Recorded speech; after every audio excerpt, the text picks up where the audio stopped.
အားလုံးမင်္ဂလာပါခင်ဗျာရှိစဉ်လေးစားအပ်ပါတယ်ပြည်တော်စုပါတိုင်းဒေသကြီးကိုမောင်နှမများခင်ဗျာဒီကနေ့ဟာ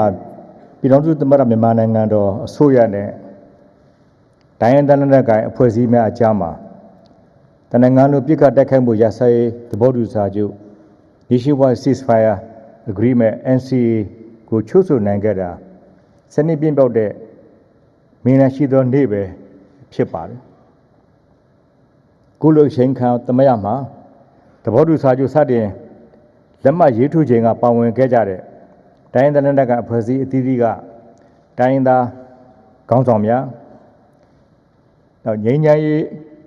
အတွက်အကျိုးဆောင်ပေးခဲ့ကြတဲ့ပုဂ္ဂိုလ်များနိုင်ငံတကာအသည့်သက်တွေများပြည်တွင်းအသည့်သက်တွေများပြည်တော်စုကြီးတွင်းမှာရှိကြတဲ့တိုင်းဒေသညီကိုမောင်နှမများအားလုံးကိုယ်စနေပြကျမ်းမှာချမ်းသာခြင်းတို့ဖြင့်ကောင်းကျိုးလွင်ဆန္ဒများပြည့်ဝပါစေကြောင်းနဲ့နိုင်ငံရဲ့ငြိမ်းချမ်းရေးအကျိုးကိုဆက်တဲ့တပိုးတိုးပြီးရှေ့ရှုဆောင်နိုင်ပါစေကြောင်းဆုတောင်းမေတ္တာပို့သရင်နှုတ်ခွန်းဆက်တာအပ်ပါတယ်ဒီနေ့ချိန်မှာကျွန်တော်တို့တိုင်းပြည်ရဲ့ပဂတိလိုအပ်ချက်ဟာတည်ငြိမ်အေးချမ်းရေးပဲဖြစ်ပါတယ်တည်ငြိမ်အေးချမ်းမှုရှိပါမှပြည်သူလူထုဟာကောင်းမွန်စွာစီးပွားရှာနိုင်ပါမယ်လုံခြုံစွာနေထိုင်နိုင်ပါမယ်ခိုင်မာတိုးတက်တဲ့လူမှုစီးပွားဘဝများကိုလည်းတည်ဆောက်နိုင်ပါမယ်ဒါကြောင့်ပြည်သူလူထုနဲ့နိုင်ငံတော်ဖွံ့ဖြိုးတိုးတက်ရေးအတွက်အခြေခံလိုအပ်ချက်တစ်ခုဖြစ်တဲ့တည်ငြိမ်အေးချမ်းရေးကိုရေးကြည့်တဲ့လုပ်ငန်းတစ်ခုဖြစ်ကျွန်တော်တို့အားလုံး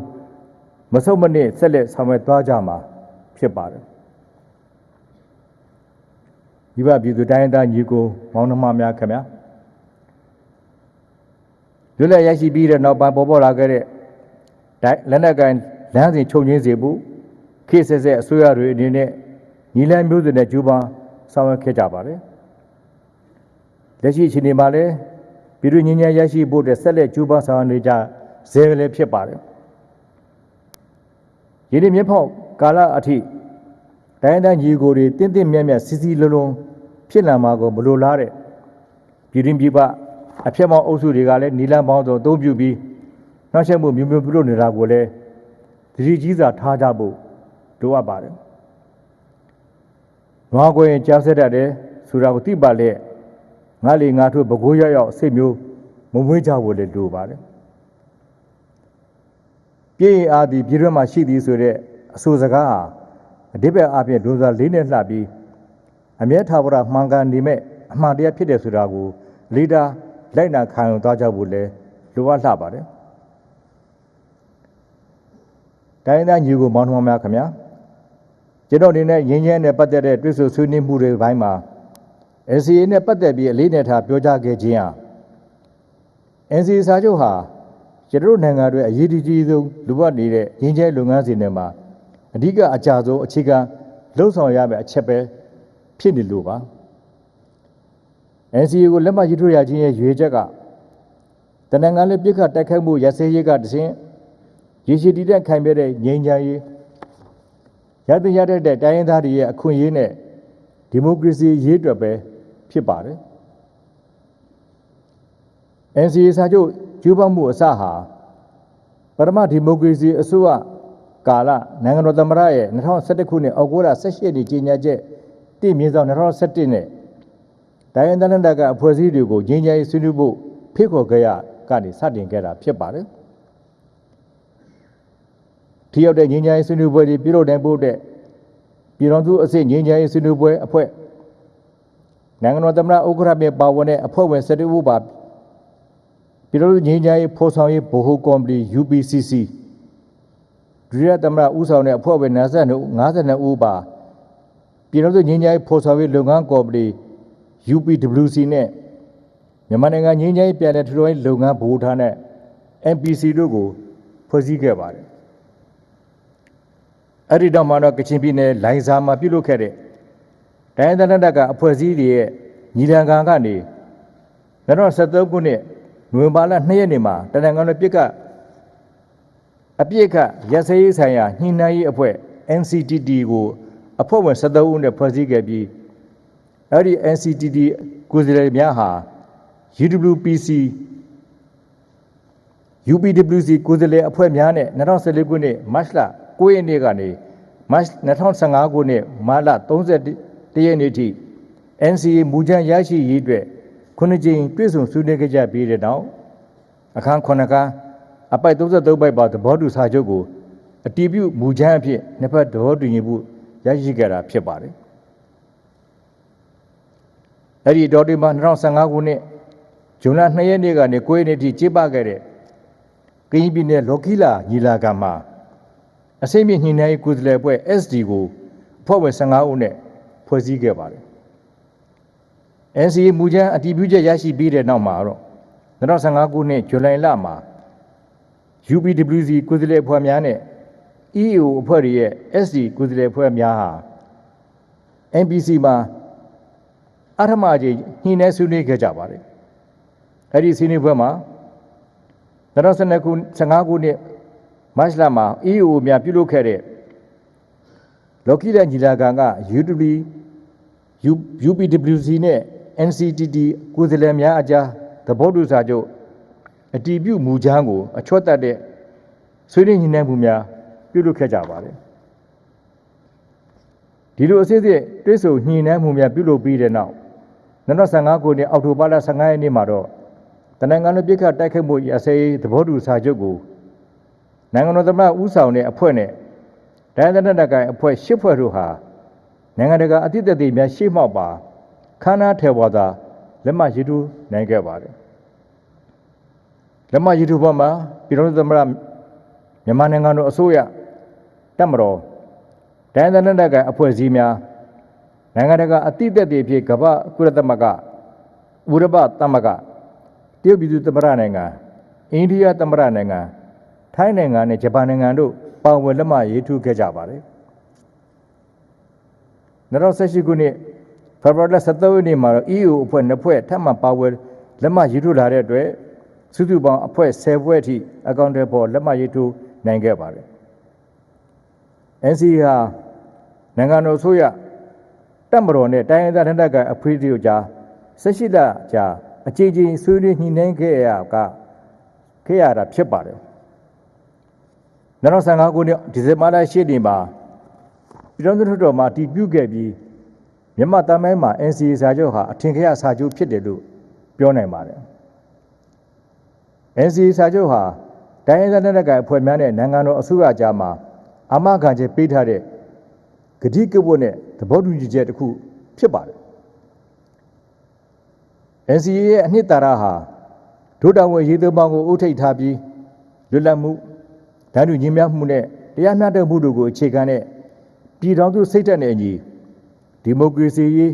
အမျိုးသားဓာတ်တူရေးနဲ့ကိုယ်ပိုင်ပြဋ္ဌာန်းခွင့်အခွင့်အရေးများကိုအာမခံချက်အပြည့်အဝရှိတဲ့ဒီမိုကရေစီနဲ့ဖက်ဒရယ်စစ်ကိုအခြေခံတဲ့ပြည်ထောင်စုကြီးကိုနိုင်ငံရေးဆွေးနွေးပွဲရလဒ်များနဲ့ကြီးတည်ဆောက်ဖို့ပဲဖြစ်ပါတယ်တိုင်းဒေသတွေကအဖွဲ့အစည်းအားလုံးဟာ NCA ရဲ့အနှစ်သာရတွေကိုသိရှိနားလည်ပြီးနိုင်ငံတော်အတွက်ဆိုတဲ့အသည့်တရားနဲ့ပူးပေါင်းပါဝင်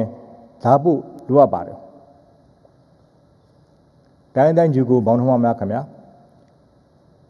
ဖွဲ့စည်းဖို့အခြေခံဥပဒေဆိုတာနိုင်ငံတကာနိုင်ငံရဲ့အသွင်သွေးကြောပဲဖြစ်ပါတယ်ကျွန်တော်နိုင်ငံရဲ့ဖွဲ့စည်းဖို့အခြေခံဥပဒေ2008ခုနှစ်မှာပြန်ကြည့်မယ်ဆိုရင်စတင်ရေးဆွဲကြတဲ့ကနိုင်ငံတော်အေဂျင့်တိုင်းနဲ့ဖွံ့ဖြိုးကောင်စီဟာအမျိုးသားညီလာခံကို1993ခုနှစ်ကစတင်ကျင်းပပြီးနိုင်ငံရေးလုံခြုံရေးအုပ်ချုပ်ရေးစီးပွားရေးလူမှုရေးနဲ့ဥပဒေရေးရာစတဲ့ရှုထောင့်မျိုးစုံကအတွေ့အကြုံကျွဲဝတဲ့အစုအဖွဲ့၈ခုဖြစ်တဲ့နိုင်ငံရေးပါတီမှကိုယ်စားလှယ်များရွေးကောက်ပွဲမှာအကျင့်ရွေးချယ်ခံထားရတဲ့ကိုယ်စားလှယ်များတိုင်းရင်းသားလူမျိုးကိုယ်စားလှယ်များတောင်သူသမားကိုယ်စားလှယ်များအလုပ်သမားကိုယ်စားလှယ်များအသိပညာရှင်အတတ်ပညာရှင်ကိုယ်စားလှယ်များနိုင်ငံဝန်ထမ်းကိုယ်စားလှယ်များနဲ့အခြားဖိတ်ကြားတဲ့ပုဂ္ဂိုလ်များပါဝင်ပြီးစုပေါင်းရေးဆွဲထားခြင်းလည်းဖြစ်ပါတယ်ဒီလိုရေးဆွဲရမှာလဲနိုင်ငံတော်ကိုစစ်မှန်ပြီးစည်းကမ်းပြည့်ဝတဲ့ပါတီတော်ဒီမိုကရေစီစနစ်ကိုကျင့်သုံးဖော်ဆောင်နိုင်ဖို့အခြေခံမူ104ချက်နဲ့အညီရေးဆွဲခဲ့တာလည်းဖြစ်ပါတယ်2008ခုနှစ်မေလ29ရက်နေ့မှာပ ပြည်လုံးမြို့ဆန္ဒခံယူပွဲကြီးကျင်းပပြီးအတည်ပြုပြဋ္ဌာန်းခဲ့ခြင်းလည်းဖြစ်ပါတယ်ပြည်တော်စုနဲ့တိုင်းဒေသကြီးပြည်နယ်များကြားမှာဥပဒေပြုရေးအုပ်ချုပ်ရေးနဲ့တရားစီရင်အာဏာတွေကိုဘယ်လိုခွဲဝေပိုင်းခြားကျင့်သုံးဆောင်ရွက်မလဲနိုင်ငံတော်ဖွဲ့စည်းပုံတည်ဆောက်ပုံနိုင်ငံတော်အကြီးအကဲနိုင်ငံသားများရဲ့မူလအခွင့်အရေးနဲ့တာဝန်များရွေးကောက်တင်မြှောက်ခြင်းနိုင်ငံရေးပါတီမှနဲ့အထွေထွေပြဋ္ဌာန်းချက်မှာစသဖြင့်အခန်းပေါင်း15ခန်းနဲ့ပြဋ္ဌာန်းချက်ပုံမှန်ပေါ်459ခုတို့ကိုအသေးစိတ်ဆွေးနွေးညှိနှိုင်းတိုင်ပင်ပြီးရေးဆွဲပြဋ္ဌာန်းနိုင်ခဲ့တဲ့ဥပဒေတရားလည်းဖြစ်ပါတယ်ဒီလိုစတင်ရေးဆွဲစဉ်ကတည်းကအာဏာဖြန့်ဝေသုံးစွဲခြင်းနဲ့ဒီမိုကရေစီနိုင်ငံပြည်တော်စုနိုင်ငံဖြစ်တည်ဆောက်ဖို့ရည်ရွယ်ချက်နဲ့ရေးဆွဲခဲ့တာဖြစ်တဲ့အတွက်ဖွဲ့စည်းပုံအခြေခံဥပဒေရဲ့ပြဋ္ဌာန်းချက်တွေဟာဖက်ဒရယ်သဘောတရားတွေဒီမိုကရေစီသဘောတရားတွေအပြည့်အဝပါဝင်နေတယ်ဆိုတာကိုလည်းတွေ့ရှိရမှာဖြစ်ပါတယ်တိုင်းဒေသညီကိုမောင်နှမများခင်ဗျာ2020ပြည်နှစ်ရွေးကောက်ပွဲကြောင့်နိုင်ငံတော်မှာဖြစ်ပေါ်ခဲ့တဲ့အခြေအနေရကျွန်တော်တို့အစိုးရအနေနဲ့စတင်တာဝန်ယူပြီးကြရငြင်းချိုင်းနဲ့ပတ်သက်ပြီးအထူးလေးထားဆောင်ရွက်ခဲ့ပါတယ်နိုင်ငံတော်စီမံအုပ်ချုပ်ရေးကောင်စီရှေ့လုပ်ငန်းစဉ်900မှာနိုင်ငံတော်၏ပဂတိအနှစ်သာရဖြစ်သောပြည်တွင်းငြင်းချိုင်းရေးနှင့်ရရှိထားသည့်ပြည်တွင်းငြင်းချိုင်းရလဒ်များတည်ငြိမ်မှုရှိစေရေးအတွက် NCA ပါသဘောတူညီချက်များအတိုင်းဖြစ်နိုင်သည်များအလေးထားလှုပ်ဆောင်သွားမည်ဆိုတဲ့လုပ်ငန်းစဉ်ကိုထည့်သွင်းချမှတ်ထားခဲ့ပါတယ်ဒါပြင်ဥတီချက်9ရဲ့နိုင်ငံရေးဥတီချက်မှာလည်းတနင်္ဂနွေထာဝရငြိမ်းချမ်းရေးရရှိရေးအတွက်တနင်္ဂနွေပြည်ခတ်တိုက်ခိုက်မှုရစဲသဘောတူစာချုပ် NCA ပါအတိုင်းအလေးထားလှုပ်ဆောင်ရေးဆိုတဲ့ဥတီချက်ကိုလည်းထည့်သွင်းချမှတ်ဆောင်ရွက်ခဲ့ပါတယ်ကျွန်တော်နိုင်ငံမှာဖြစ်ပေါ်ခဲ့တဲ့သဘောထားကွဲလွဲမှုတွေနဲ့နိုင်ငံရေးပြဿနာတွေကိုလက်နက်ကန်လမ်းစဉ်နဲ့ဖြေရှင်းနေခြင်းဟာမှန်ကန်တဲ့လမ်းကြောင်းမဟုတ်ပါဘူးပြည်ပကတွေပုံမှုများပြားလာနေပြီးရည်ပန်းချက်နဲ့အလှမ်းဝေးစေမှာလည်းဖြစ်ပါတယ်ဒါကြောင့်လက်နက်ကပဋိပတ်ကိုလက်နက်နဲ့မဖြေရှင်းပဲနိုင်ငံရေးကြေးမှုအသစ်ဖြစ်တဲ့တွဲဆွဆွေးနွေးခြင်းနဲ့သာဆောင်ရွက်သွားကြမှာဖြစ်ပါတယ်ဒီလိုဆောင်ရွက်နိုင်ဖို့အတွက်အမျိုးသားစည်းလုံးညီညွတ်ရေးနဲ့ငြိမ်းချမ်းဖော်ဆောင်မှုဗဟိုကော်မတီလုပ်ငန်းကော်မတီနဲ့ညှိနှိုင်းရေးကော်မတီတို့ကိုဖွဲ့စည်းခဲ့ပြီးငြိမ်းချမ်းရေးဖိတ်ခေါ်ကမ်းလှမ်းကာငြိမ်းချမ်းရေးဆိုင်ရာလုပ်ငန်းတွေကိုလည်းအကောင့်တွေပေါ်ဆောင်ရွက်ခဲ့ပါတယ်မြို့သားစီလုံးညွှန်ကြီးနဲ့ငြိမ်းချမ်းရေးဖော်ဆောင်မှုညှိနှိုင်းရေးကော်မတီနေနဲ့ NCA လက်မှတ်ရေးထိုးထားတဲ့တိုင်းရင်းသားလက်နက်ကအဖွဲ့အစည်း9ဖွဲ့ NCA လက်မှတ်မရေးထိုးထားရသေးတဲ့တိုင်းရင်းသားလက်နက်ကအဖွဲ့အစည်း3ဖွဲ့နိုင်ငံရေးပါတီများနဲ့အကြိမ်ကြိမ်တွဲဆုံဆွေးနွေးခဲ့ပါတယ်ဒီလိုတွဲဆုံဆွေးနွေးရမှာပြည်ထောင်စုသမ္မတမြန်မာနိုင်ငံတော်ကိုပါတီစုဒီမိုကရေစီနိုင်ငံရေးစနစ်ခိုင်မာစေရေးအတွက်ပူးပေါင်းအကောင့်တွေပေါ်ဆောင်ရွက်မယ်တိုင်းဒေသပြည်သူတရားလုံးနဲ့ရဲ့လူလားအချက်ပန်းနိုင်ဖြစ်တဲ့ဒီမိုကရေစီနဲ့ဖက်ဒရယ်စနစ်ကိုအခြေခံတဲ့ပြည်ထောင်စုတည်ဆောက်မယ်ပြည်ထောင်စုငြိမ်းချမ်းရေးနဲ့ဖွံ့ဖြိုးတိုးတက်ရေးအတွက်လက်တွေ့ပူးပေါင်းအကောင့်တွေပေါ်ဆောင်မယ်ဆိုတဲ့အချက်များနဲ့ဖွဲ့စည်းဖို့အခြေခံဥပဒေ2008ခုနှစ်မှာပြင်ဆင်နိုင်ဖို့အတွက်အချက်43ချက်တို့ကိုလည်းသဘောတူညီခဲ့ကြပြီးဖြစ်ပါတယ်အဲ့ဒီသဘောတူညီချက်များကိုမကြာမီမှာပေါ်ပေါက်လာတော့မယ်ပြည်ထောင်စုလွှတ်တော်ကိုတင်ပြပြီးအခြေခံဥပဒေပြင်ဆင်လုပ်ငန်းစဉ်များနဲ့ညီဆက်တဲ့ဆောင်ရွက်သွားကြပါမလဲဖြစ်ပါတယ်အလားတူပဲ2019ခုနှစ်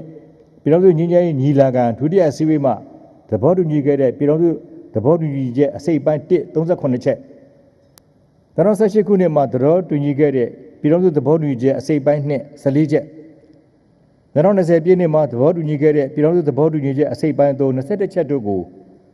ကိုယ်စားလှယ်အသီးသီးတို့ကလက်မှတ်ရေးထိုးထားပြီးပြည်ထောင်စုလွှတ်တော်မှာအတည်ပြုထားပြီးလည်းဖြစ်ပါတယ်။ဒါကိုဆက်လက်ဆောင်ရွက်သွားကြမှာလည်းဖြစ်ပါတယ်။ဒီလိုတွဲဆုံဆွေးနွေးမှုတွေဟာဒီမိုကရေစီရဲ့ချစ်တဲ့တစ်ခုပဲဖြစ်ပါတယ်။ဒါပြင်တွဲဆုံဆွေးနွေးမှုတွေကတဆင့်သဘောတူညီချက်တွေကိုရယူပြီးအချင်းချင်းယုံကြည်မှုတိုးမြင့်တည်ဆောက်သွားနိုင်မှာလည်းဖြစ်ပါတယ်။ဆက်လက်ပြီးတော့လည်းရည်ရှိတီးတိုက်ခိုင်မြဲတဲ့ငြိမ်းချမ်းရရှိပြီးဒီမိုကရေစီနဲ့ဖက်ဒရယ်စနစ်ကိုအခြေခံတဲ့ပြည်ထောင်စုတည်ဆောက်နိုင်ရေးဖို့အတွက်အစိုးရနဲ့ EU ကြားမှာစိန်ရင်းစေတနာမှန်ကန်စွာနဲ့အခြေလည်ဆွေးနွေးမှုတွေဆက်လက်ဆောင်ရွက်သွားကြဖို့လည်းလိုအပ်ပါတယ်။တိုင်းဒေသညီကိုမောင်နှမများခင်ဗျာကျွန်တော်အနေနဲ့ နိုင်ငံတော်ဝန်တွေကိုစတဲ့တာဝန်ယူခြင်းကစပြီး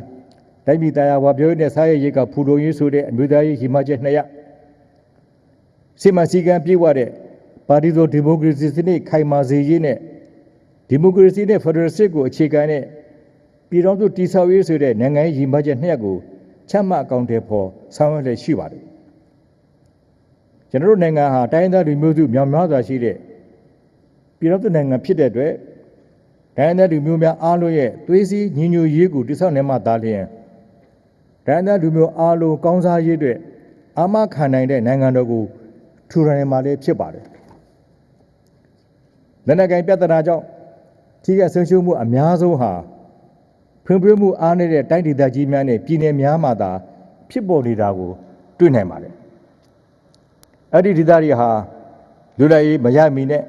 ရပြီးငကိုကလေးကအခြေအနေမျိုးမျိုးအကြောင်းမျိုးမျိုးကြောင့်ဖွံ့ဖြိုးမှုအားနည်းခဲ့တယ်လို့ဖြစ်ပွားနေတဲ့လက်နက်ကပဋိပက္ခဒီကြောင့်လဲလက်ရတခိုးတောင်းဆိုသလိုပုံမှုချင်းဤဆိုးပွားလာတာတွေ့ရပါတယ်ကမ္ဘာနိုင်ငံတွေကိုလေ့လာကြည့်ရင်နိုင်ငံရဲ့အလှမ်းဝေးလာတဲ့ကျေးလက်ဒေသမှာတွေမှာတောင်ငြိမ်းချမ်းအေးချမ်းမှုရှိရင်ဖွံ့ဖြိုးမှုတိုးတက်နေတာကိုလည်းတွေ့ရှိရပါတယ်ကျွန်တော်တို့မြန်မာနိုင်ငံဟာတဘာဝတန်ဆာဒပေါ်ကျော်ဝတဲ့အပြင်စိုက်ပျိုးမှုပြုလုပ်ငန်းတွေအတွက်ကောင်းမွန်တဲ့ရေကန်မြေကန်တွေရှိပြီးဖြစ်လို့တည်ငြိမ်အေးချမ်းတာယာမှုရှိလာပါကခေတ်ဆက်ဆက်ဖွံ့ဖြိုးမှုနောက်ကျနေတဲ့ဒေသတွေမှာကျေးလက်ဒေသများမှာမှကြာဖွံ့ဖြိုးတိုးတက်လာမှာမလွဲမသွေပဲဖြစ်ပါတယ်။ဒါကြောင့်ဖွံ့ဖြိုးမှုနောက်ကျနေတဲ့ဒေသကပြည်သူလူထုရဲ့မျက်နှာကိုကြည့်ကြပါ။စာနာကြပါ။သူတို့ရဲ့တည်ငြိမ်အေးချမ်းမှုကိုအားလုံးကဝိုင်းဝန်းကြိုးပမ်းပေးကြပါလို့တိုက်တွန်းပြောကြားလိုပါတယ်။ဒီနေရာမှာပြောကြားလိုတာကတော့လက်နဲ့ဆွဲကင်ပြီးလူကျင်တာတွေကိုတောင်းဆိုခြင်းလက်နက်ကလမ်းစဉ်ကိုဖက်တွယ်ပြီးလူမျိုးဆွဲဒေသဆွဲကြီးမားစွာတဲ့မိမိတို့ရဲ့ဆန္ဒကိုသာရှေ့တန်းနေဦးစားပေးဖန်တီးလို့ဆောင်မှုများဟာမိမိတို့ဒေသကပြည်သူတွေကိုဖွံ့ဖြိုးမှုနောက်ကျအောင်ဆွချနေတာပဲဖြစ်ပါတယ်ဒီမိုကရေစီနဲ့တွေ့ဖယ်ပြီးမှန်ကန်တဲ့လုပ်ငန်းစဉ်မဟုတ်ကြောင်းအလေးနဲ့သတိပြုရမှာလည်းဖြစ်ပါတယ်ဒီမိုကရေစီရွေးကောက်ပွဲများကပေါ်ပေါက်လာတဲ့လွှတ်တော်အသီးသီးမှာမိမိတို့လူသားချက်တွေကိုဆွေးနွေးညှိနှိုင်းဆုံးဖြတ်ရယူကြမှာလည်းဖြစ်ပါတယ်။တိုင်းဒေသညီကိုမောင်နှမများခင်ဗျာယနေ့ကျွန်တော်တို့ရဲ့နိုင်ငံရဲ့အဓိပတိရည်မှတ်ချက်ဖြစ်တဲ့ဒီမိုကရေစီနဲ့ဖက်ဒရယ်စစ်ကိုအခြေခံတဲ့ပြည်ထောင်စုစနစ်တည်ဆောက်ရမှာတိုင်းဒေသညီကိုမောင်နှမများအနေနဲ့ဒီမိုကရေစီရဲ့ကျင့်စဉ်အရလူနည်းစုရဲ့ဆန္ဒကိုလေးစားတန်ဖိုးထားမှာဖြစ်ပြီးဒီမိုကရေစီအုပ်ချုပ်ရေးစနစ်ထူထောင်ဖို့ဒီမိုကရေစီစနစ်မယန်လဲစေဖို့တဲ့ဒီမိုကရေစီစိတ်မွေးဖို့စီကံစနစ်ကျနာတဲ့ဥပဒေတွေကိုလေးစားတန်ဖိုးထားလိုက်နာတဲ့မြန်မာလူ့ဘောင်အဖွဲ့အစည်းတဲ့ဖြစ်ပေါ်လာဖို့ဝိုင်းဝန်းဆောင်ရွက်သွားကြမှာလည်းဖြစ်ပါတယ်ဒီမိုကရေစီဆိုတာသုံးတတ်ရင်နိုင်ငံနဲ့ပြည်သူတွေအတွက်အကျိုးရှိမှာဖြစ်တော်လည်းပဲမသုံးတတ်ပါကရင်းစနစ်နဲ့မအောင်မြင်တဲ့အပြင်မိမိနိုင်ငံရဲ့ဖြစ်တည်မှုလူမျိုးဘာသာရေးလူမှုရေးနဲ့ရည်ကြည်မှုတွေဆုံးရှုံးသွားနိုင်တာကိုလည်းသတိပြုကြမှာလည်းဖြစ်ပါတယ်။ဒါကိုကျွန်တော်တို့တိုင်းရင်းသားပြည်သူလူထုအားလုံးကအတိတရားသတိတရားများနဲ့ဝိုင်းဝန်းအကောင့်ထဲပေါ်ဆောင်ရွက်သွားကြမှာလည်းဖြစ်ပါတယ်။အလားတူပဲတိုင်းရင်းသားပြည်သူအားလုံးလူလားနေတဲ့ဖက်ဒရယ်စစ်ကိုတည်ဆောက်ရမှာလည်းဖက်ဒရယ်စနစ်ရဲ့သဘောတရားတွေဖြစ်တဲ့မတူကွဲပြားတဲ့တိုင်းဒေသကြီးများပြည်နယ်များလူမျိုးများနဲ့လူမျိုးစုများစုစည်းတက်ကွန်ရာမှလူပန်ခွင့်တွေကိုခွဲဝေကျင့်သုံးတဲ့သဘောတရားဖြစ်ပြီးပေါင်းစည်းနေထိုင်ခြင်းနဲ့မျှဝေခန်းစားခြင်းတို့နဲ့ကြီးတိုင်းဒေသပြည်သူလူထုရဲ့အကျိုးပြည်တော်စုကြီးရဲ့အကျိုးကိုရေရှည်ကြည့်ပြီးမိမိနိုင်ငံနဲ့ကိုက်ညီတဲ့ဖက်ဒရယ်ပုံစံကိုတည်ဆောက်သွားကြဖို့လိုအပ်မှာလည်းဖြစ်ပါတယ်လိုအပ်တဲ့တိုင်းဒေသခွင့်အရေးများနိုင်ငံရေးတောင်းဆိုမှုများအရပြင်ဆင်ဖို့လိုအပ်တာတွေကိုလည်းဖွဲ့စည်းဖို့အခြေခံဥပဒေနဲ့ညီနိုင်ငံတော်ဆိုရကပြင်ဆင်ဆောင်ရွက်ပေးသွားမှာလည်းဖြစ်ပါတယ်ကျွန်တော်အနေနဲ့ဒီမိုကရေစီနဲ့ဖက်ဒရယ်စနစ်ကိုအခြေခံတဲ့ပြည်ထောင်စုတည်ဆောက်ရေးအတွက်ခိုင်ခိုင်မာမာရပ်တည်ပြီးမမိတ်မတူတည်ဆောက်ဆောင်ရွက်သွားမယ်ဆိုတာလည်းထပ်လောင်းပြောကြလိုပါတယ်တိုင်းတိုင်းညီကိုမောင်နှမများခင်ဗျာ ကျွန်တော်နိုင်ငံအနေနဲ့ဖွဲ့စည်းပုံခြေခံဥပဒေ2008ခုနှစ်အရ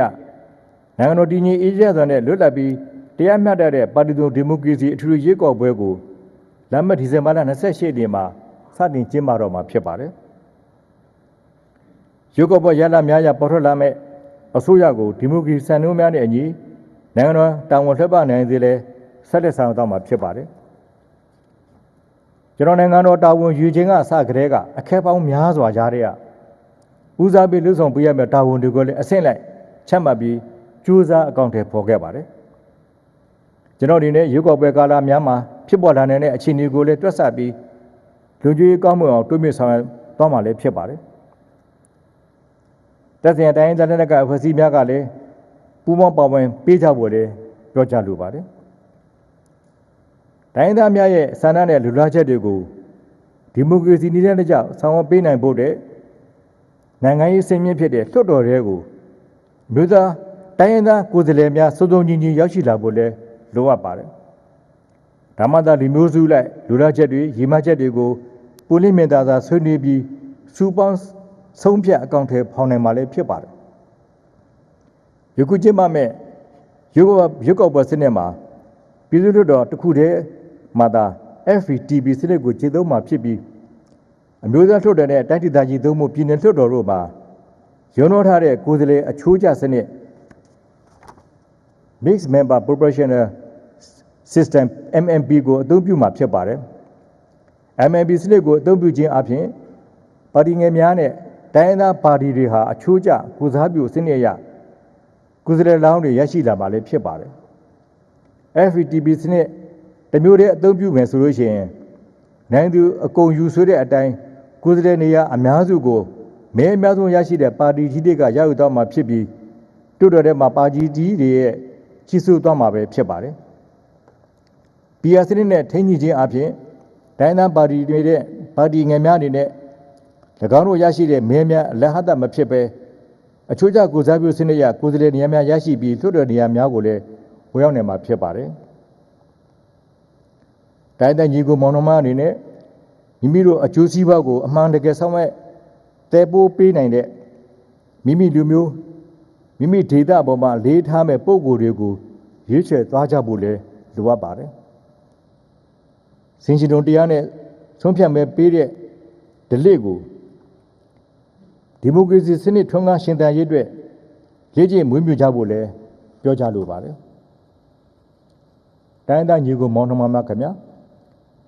ညီကုန်းချုပ်အနေနဲ့ပြောကြားလိုတာကတော့တမိုင်းကြောင့်သင်ခန်းစာများအရတိုင်းသားစီလူညွညွရေးဟာတိုက်ပြည်တည်ငြိမ်အေးချမ်းရေးနဲ့တရားဥပဒေစိုးမိုးရေးအတွက်အလွန်ပဲအရေးကြီးလှပါတယ်။လက်နက်ကပဋိပက္ခတွေချုပ်ငြိမ်းပြီးတိုင်းသားပြည်သူအားလုံးဟာပြည်တော်စုကြီးအတွင်းမှာငြိမ်းချမ်းစွာနေထိုင်နိုင်ဖို့နဲ့ငြိမ်းချမ်းရေးနဲ့စီလူညွညွရေးဟာလည်းအလွန်အရေးကြီးလှပါတယ်။ငြိမ်းချမ်းရရှိဖို့တဲ့အမှန်တကယ်လိုလားတဲ့ဆန္ဒငြိမ်းချမ်းစွာညှိနှိုင်းလိုမှုဆေးရှိသီးခံမှုနဲ့ဒီဇိုင်းမကြိုးပမ်းအားထုတ်မှုတွေရှိမှသာပန်းနယ်ခီးကိုလည်းထင်များစွာရောက်ရှိမှာဖြစ်ပါတယ်။ဒါကြောင့်တိုင်းသားပြည်သူတရားလို့အနေနဲ့အသိဉာဏ်ပညာနဲ့ဒီတရားကိုလက်ကင်ထားပြီး NCA လမ်းကြောင်းပေါ်မှာခိုင်ခိုင်မာမာရပ်တည်ကြဖို့တူနဲ့တူစိတ်ရှိသီးခံပြီးစီလုံးညွညွစာနဲ့အနာဂတ်ကာလမှာတနင်္ဂနွေလို့ထာဝရငြိမ်းချမ်းရရှိဖို့တဲ့အသွင်ခွက်တဲ့အထူးတူကကျိုးပန်းဆောင်သွားကြပါစို့လို့နှုတ်တော်တိုက်တွန်းညီကုန်းချောက်ရပါတယ်အားလုံးကျေးဇူးတင်ပါတယ်ခင်ဗျာ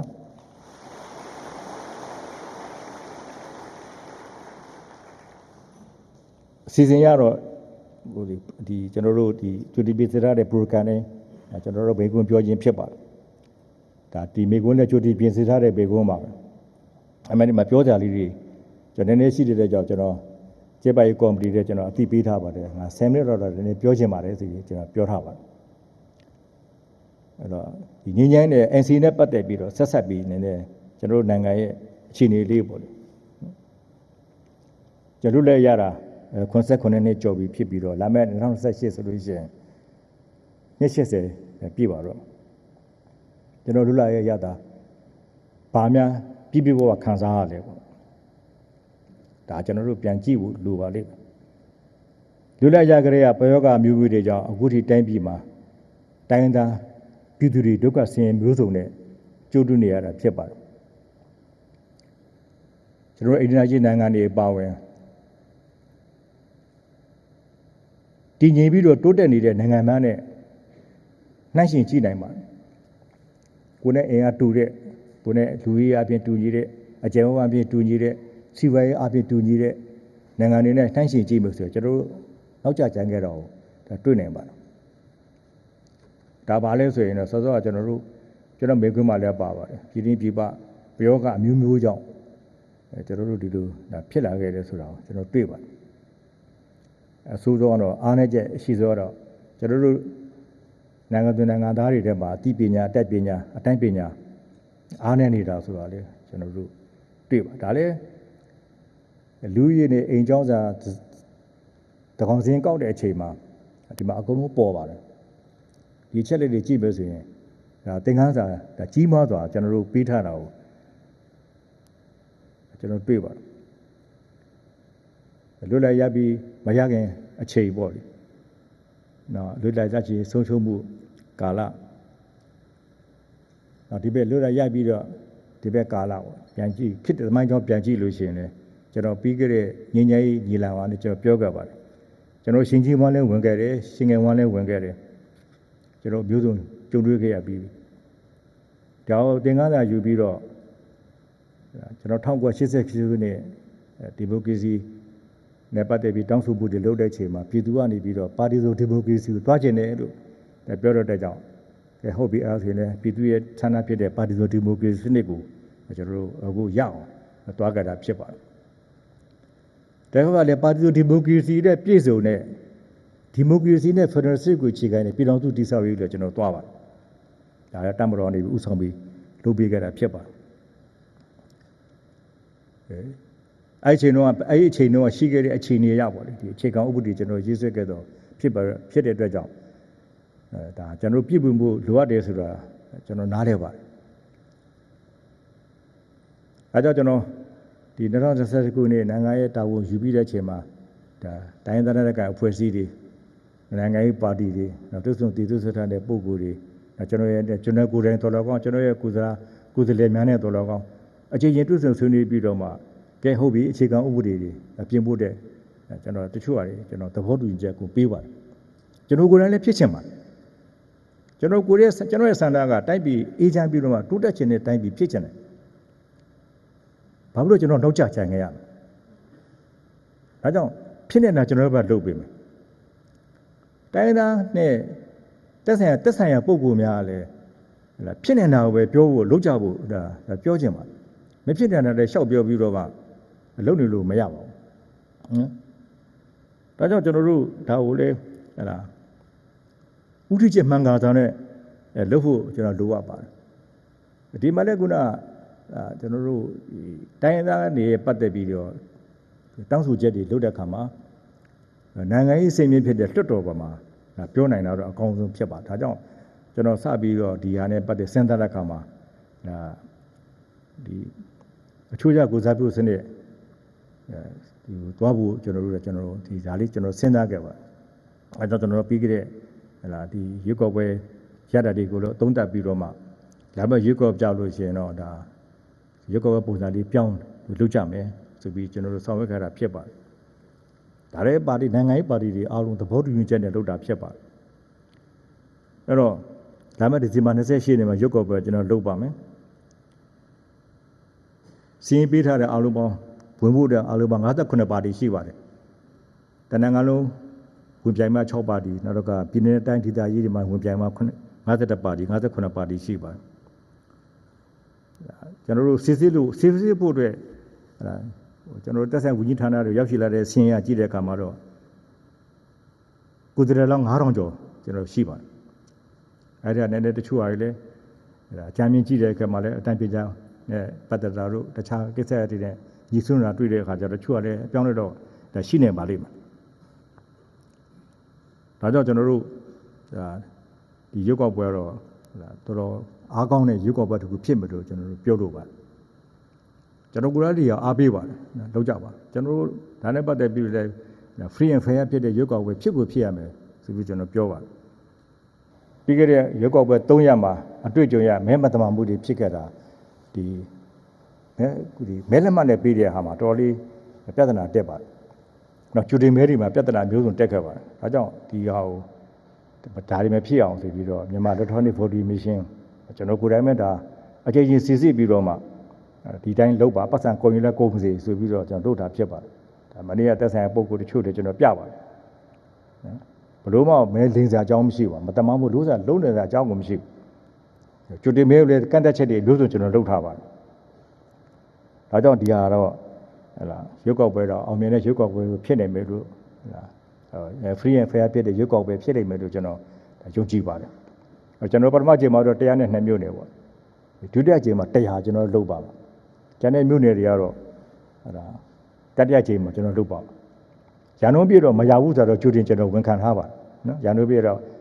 ရုပ်ကောက်ပွဲ300လူမှလည်းရန်ကုန်ပြည်မလုပ်နိုင်ခဲ့ပါဘူးရုပ်ကောက်ပွဲကိုရန်ကုန်ပြည်မလုပ်နိုင်တော့မှကျန်တဲ့အကြောင်းမျိုးကြောင့်မလုပ်နိုင်တဲ့ရုပ်ကောက်ပွဲကိုလည်းနောက်လာမဲ့အစိုးရနဲ့ရုပ်ကောက်ပွဲကော်မရှင်ကနေပြီးတော့ဂျာပြရုပ်ကောက်ပွဲလုပ်တဲ့ခါကျရင်ဒါဖြည့်ဆည်းပြီးတော့မှဒါအားလုံးပြည့်စုံအောင်လုပ်ဖို့ကျွန်တော်တို့ဒါလည်းစဉ်းစားထားတယ်ဆိုတဲ့အကြောင်းလေးလည်းကျွန်တော်ပြောလို့ပါအဓိကတော့ကျွန်တော်တို့ဟာကျွန်တော်တို့နိုင်ငံတော်ကပြည်သူရဲ့ရွေးချယ်တဲ့လမ်းကြောင်းဖြစ်တဲ့ဒါဒီမိုကရေစီလမ်းကြောင်းပေါ်မှာခိုင်မာမာရပ်တည်ဖို့လိုအပ်ပါတယ်ဒါကိုကျွန်တော်စူးစမ်းမှာဖြစ်ပါတတ်မတော့ဒီပေါ်မှာအပြည့်အဝရပ်တည်ကြောင်းဒါကျွန်တော်တို့ပြောလို့ပါနော်ဒါမှလည်းနိုင်ငံတော်တိဆောက်တဲ့အခါမှာထက်သွင်းစစ်စမ်းမဲ့အချက်တွေကနိုင်ငံတော်တမိုင်းကြောင်းပေါ့နိုင်ငံတော်တမိုင်းပေါ့နောက်ပြီးရင်ဖြတ်သန်းလာခဲ့တဲ့တမိုင်းပေါ့နောက်ပထဝီနိုင်ငံရေးပေါ့ဗျာပထဝီနိုင်ငံရေးရတယ်တော်တော်လေးကြီးပါကျွန်တော်တို့နိုင်ငံနဲ့ထိစပ်နေတဲ့အထက်မှာအင်အားကြီးနိုင်ငံဖြစ်တဲ့ရတုပြည်သူ့သမ္မတနိုင်ငံနဲ့အိန္ဒိယသမ္မတနိုင်ငံတို့နှစ်ခုရှိပါတယ်လူဦးရေရနိုင်ငံရဲ့အနေအထားရအရွယ်အစားရစီးပွားရေးရဘလို့ခန္ဓာအပဲကြီးကမ္ဘာမှာအားကြီးဆုံးအုပ်စုတွေမှာပါတယ်နှစ်နိုင်ငံနဲ့ကျွန်တော်တို့နိုင်ငံမေးကြီးထိစပ်တဲ့နိုင်ငံဖြစ်ပြီးတော့နိုင်ငံရေးစနစ်မတူညီတဲ့နိုင်ငံတစ်ခုဖြစ်ပါတယ်ဒီပေါ်မှာကျွန်တော်တို့ဒါမှန်ကန်ရက်တည်နေပြမှုကျွန်တော်တို့လိုအပ်ပါဒါကြောင့်နိုင်ငံရေးမူဝါဒမှာလည်းလွတ်လပ်ပြီးတက်ကြွတဲ့ဗတ်မလက်တဲ့နိုင်ငံရေးမူဝါဒနိုင်ငံချင်းဘယ်ပုံပဲပြဆက်ဆံပြီးရှိတဲ့နိုင်ငံအနေနဲ့နိုင်ငံရေးမူဝါဒကိုချမှတ်ထားတာဒီပေါ်မှာကျွန်တော်အလေးနဲ့ထားစဉ်းစားပြီးတော့မှကျွန်တော်တို့ဒီနိုင်ငံရဲ့ဒီမိုကရေစီနိုင်ငံတည်ဆောက်ရေးဖက်ဒရယ်နိုင်ငံတည်ဆောက်ရေးဒါတွေကိုဒါ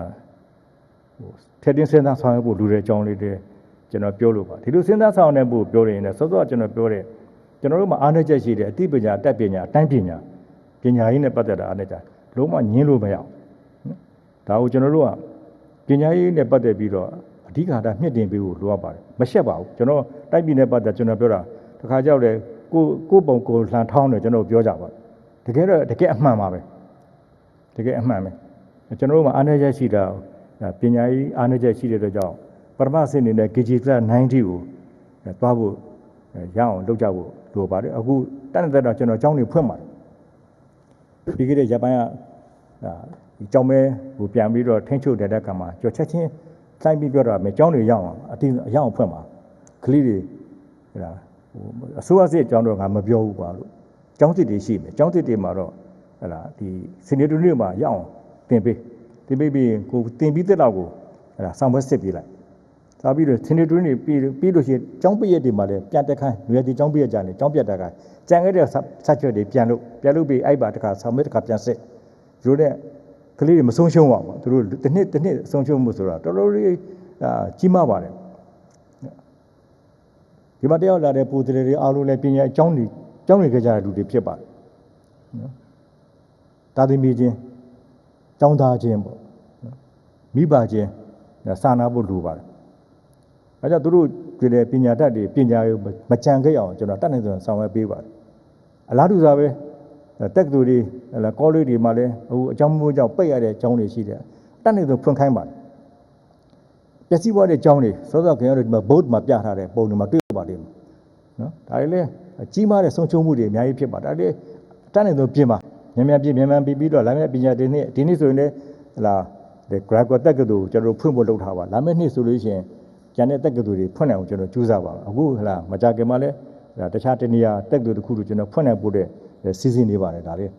ပြင်ဆင်နေပါတယ်တရားဆိုတော့ပညာရေးကတော့ကျွန်တော်ကြံခဲ့လို့မရပါဘူးပညာရေးနဲ့ပတ်သက်ပြီးလုပ်ဖို့လိုပါတယ်ဒါကြောင့်ဒါကိုဆောင်းနေဖို့အတွက်စီကံတကြဖြစ်တဲ့ရွက်ကောက်ပွဲဖြစ်လာစေဖို့အတွက်ရွက်ကောက်ပွဲတစ်ဆင့်လာမဲ့အစိုးရအသစ်တက်တိုင်းပူပြီးတော့မှနိုင်ငံကိုဒီမိုကရေစီတန်းချမ်းပုံမှာမှန်မှန်ကန်ကန်ရှင်းနိုင်ဖို့တဲ့စီကံတကြဖြစ်ဖို့တဲ့မိဘဆရာသမားတွေဒေသလက်ခေါင်းဆောင်တွေပေါ့elderတွေပေါ့မိမိမျိုးဖတွေဒါတတ်နေဆိုထိမ့်သိမ့်ပြီးတော့ဆောင်ရွက်ပေးကြဖို့တဲ့ဒါကျွန်တော်ပြောလို့ပါတယ်ကျွန်တော်တို့ဒီမှချက်ဒီဆိုတော့ကျွန်တော်ပြောတဲ့အတိုင်းပဲဒီစစ်မှန်ပြီးစီကံပြည့်ဝတဲ့ပါတီဒီမိုကရေစီစနစ်ခိုင်မာစေဖို့နောက်ဒီမိုကရေစီနဲ့ဖက်ဒရယ်စနစ်ကိုအခြေခံတဲ့ပြည်တော်စုတည်ဆောက်ရေးဒါကျွန်တော်ဆောင်ရွက်ဖို့ဒါပြည်သူလူထုရဲ့ဆန္ဒဖြစ်ပါတယ်အခုကျွန်တော်တို့ငြိမ်းချမ်းရေးစနစ်ပြလုပ်တယ်ဒီတဲ့စနစ်ပြမမတော့ဒီစနစ်ဒီဒါအကောင့်နဲ့ပေါ်နေဖို့ဆိုရင်ကျွန်တော်နှုတ်ကြနေပါတယ်အဲစနစ်တွင်းမှာလည်းပထမ9နှစ်ဟလားဒုတိယ9နှစ်ပထမ9နှစ်မှာလည်းငြိမ်းချမ်းညီလာခံလုပ်ပြီးတော့မှဟလားဒီဟာကိုပဲအကြောင်းမျိုးနဲ့ဆက်တဲ့ကောင်ထဲပေါ်နေဖို့တော့ကျွန်တော်တို့ကြံခဲ့တာပေါ့နောက်ကျွန်တော်တာဝန်ယူတဲ့ကာလကြတော့လဲပြောလို့ရှိတယ်တက်မတော်နဲ့မဟုတ်လို့မလုပ်နိုင်ဘူးဆိုတဲ့ဟာလည်းပြောကြပါကျမ်းမို့တော့ဒီထဲမှာတက်မှရေးထိုးထားတယ်နော်ကျွန်တော်ကိုယ်လည်းလက်မှတ်ထိုးထားတာတရားကျွန်တော်ထိုးထားတဲ့ဂရီကိုကျွန်တော်ဘယ်တော့မှမဖြတ်ဘူးလေကျွန်တော်ပြောတဲ့ဗဇက်ဂရီလည်းမဖြတ်ပါဘူးဒါကြောင့်ဟလာကျွန်တော်တို့ကတကယ်လို့ဒါစောစောစီးတဲ့ဆွေးနွေးညှိနှိုင်းဆောင်ရွက်ခဲ့မယ်ဆိုရင်အခုဒီတိမှုတွေအကောင့်ထဲပေါ်နေပြီဖြစ်ပါတယ်ကျွန်တော်တို့ရတဲ့အခြေလေးအတွင်းမှာတော့မှစောစောဥပဒေပြင်ဆင်ရေးအတွက်ကျွန်တော်တို့သဘောတူညီချက်ရခဲ့ရအောင်ညှိခဲ့တယ်ကျွန်တော်သဘောပေါက်ပါတယ်တရားနော်သဘောပေါက်ပါတယ်ဒါကြောင့်ပြောချင်တာတော့ဒီတက်ဆိုင်သူပုဂ္ဂိုလ်များပေါ့တက်ဆိုင်ပုဂ္ဂိုလ်များဟလာဒီတကယ်ပြည်တော်စုအကျိုးပေါ့ပြည်တော်စုအကျိုးတိုင်းဒေသပြည်သူတွေရဲ့အကျိုးနိုင်ငံတော်ရဲ့အကျိုးကိုကြည့်ပြီးတော့ဆောင်ရွက်ပေးကြဖို့တိုက်တွန်းလိုပါတယ်ကျွန်တော်အလေးထည့်ပြီးဒါပြောပြစီအဲ့တော့ကျွန်တော်တို့ရဲ့နိုင်ငံကိုဒုက္ခရောက်တော့မလုပ်ကြဘူးကျွန်တော်ပြောချင်ပါတယ်တိုက်ပြီးကောင်းလုပ်ကြဖို့ပူပေါင်းဆောင်ပေးကြဖို့လည်းကျွန်တော်ပြောလိုပါတယ်ကျွန်တော်တို့အနေနဲ့တိုက်ပြီးကောင်းဖို့တဲ့လုပ်ပွဲဆိုလို့ရှိရင်အများနဲ့အဆင်သင့်ရှိတယ်ဆိုတဲ့အကြောင်းလေးလည်းထပ်လောင်းပြောချင်ပါတယ်ခင်ဗျာကဲတော့ပါ